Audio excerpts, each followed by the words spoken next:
الحمد لله كفى والسلام على عباده الذين اصطفى وبعد. عن ابي برزة الاسلمي رضي الله تعالى عنه قال: قلت يا رسول الله.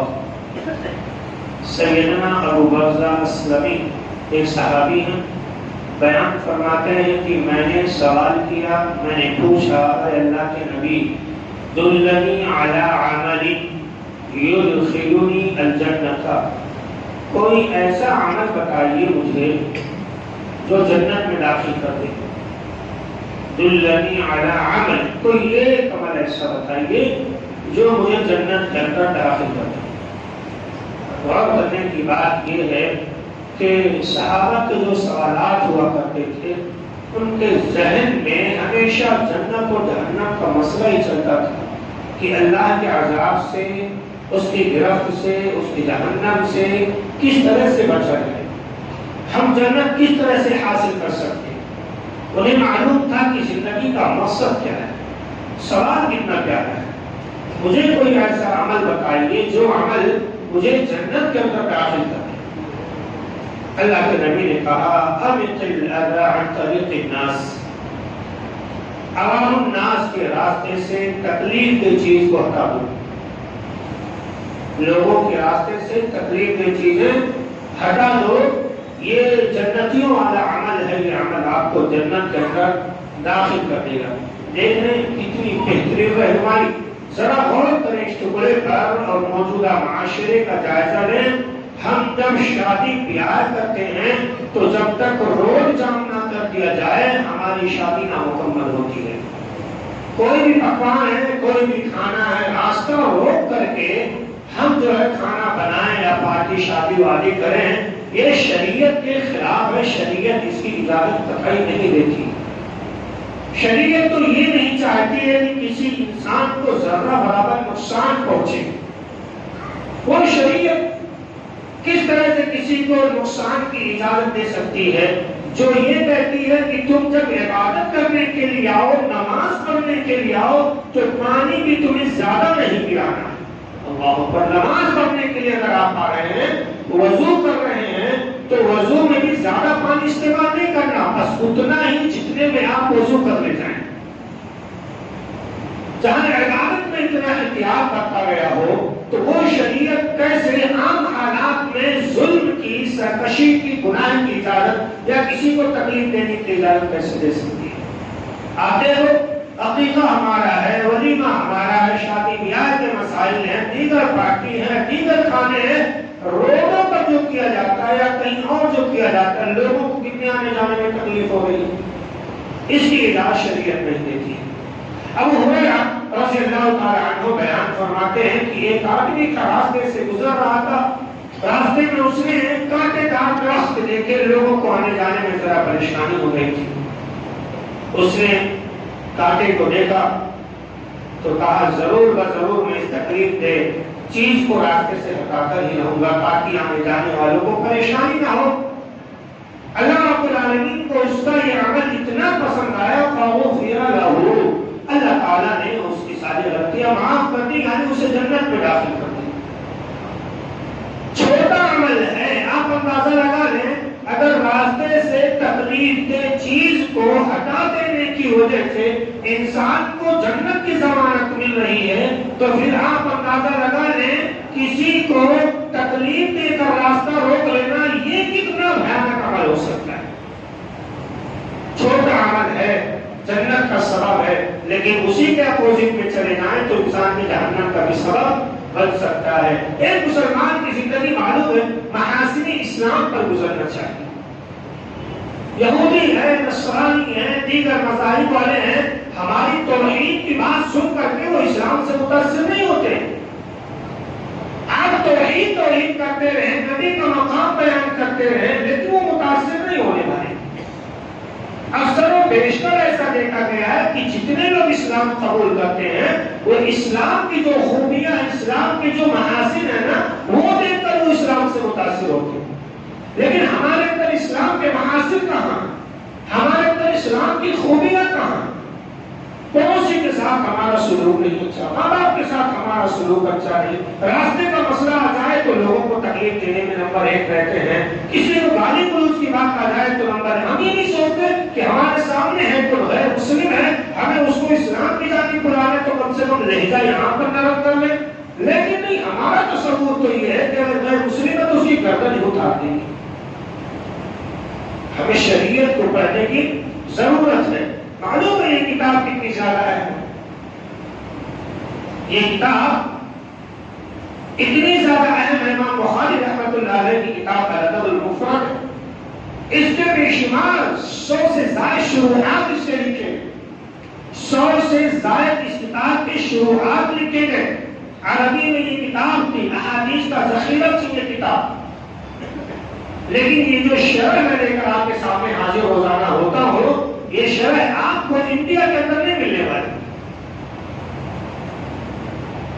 اس کی شرح جو کی گئی، یہ موجودہ کتاب جو آپ کے سامنے لے کر میں بیٹھا ہوں، اس کتاب کی شروحات تو کئی علماء نے کی ہے۔ 7 سال کے اندر اس کتاب کا کام مکمل کیا ہے کئی بڑے بڑے علماء نے، جن کا مقام ہے علماء کے نزدیک، جو مصدر اور مرجع کی حیثیت رکھتے ہیں۔ 7 سال کے اندر انہوں نے اس کتاب کو لکھا ہے، اس کی شروحات کی۔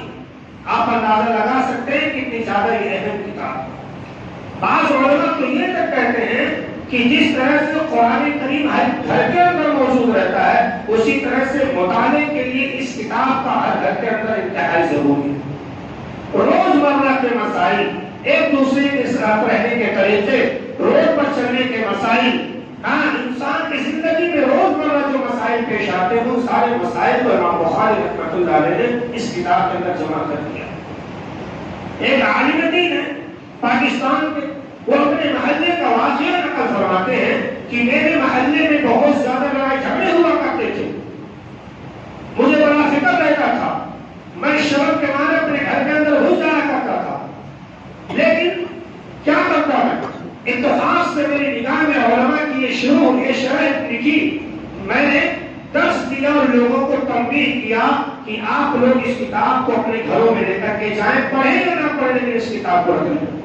کہتے ہیں محلے کا ایک بھی گھر ایسا نہیں بچا جس گھر کے اندر یہ کتاب نہ پہنچ رہی ہو، اور مہینے کے اندر دیکھتے ہی دیکھتے الحمدللہ پوری بستی کا ماحول ہی بدل جاتا ہے۔ بہت بڑے عالم دین ہو پاکستان، ان کو پاکستان کے اندر ابن مسعود کے نام سے سمجھے، تو ہمیں احساس پیدا کرنے کی ضرورت ہے۔ ہمیں یہ سوچنا کہ ہماری زندگی کا مقصد کیا ہے، ہمارے عمل سے، ہمارے چل پھر سے، ہمارے طور طریقے سے اپنوں کو ہی غیروں کو بھی احساس ہونا چاہیے کہ یہ مسلمان ہے، دیکھنے والوں کو پتہ چلنا چاہیے کہ یہ مسلمان ہے۔ تو میں بھی یہ کہنا چاہتا ہوں کہ اس مسجد میں سننے والے تمام احباب کے پاس یہ کتاب موجود ہونی چاہیے، لیکن ملے گی کہاں آپ کو یہ کتاب؟ انڈیا کے اندر تو چھپی نہیں،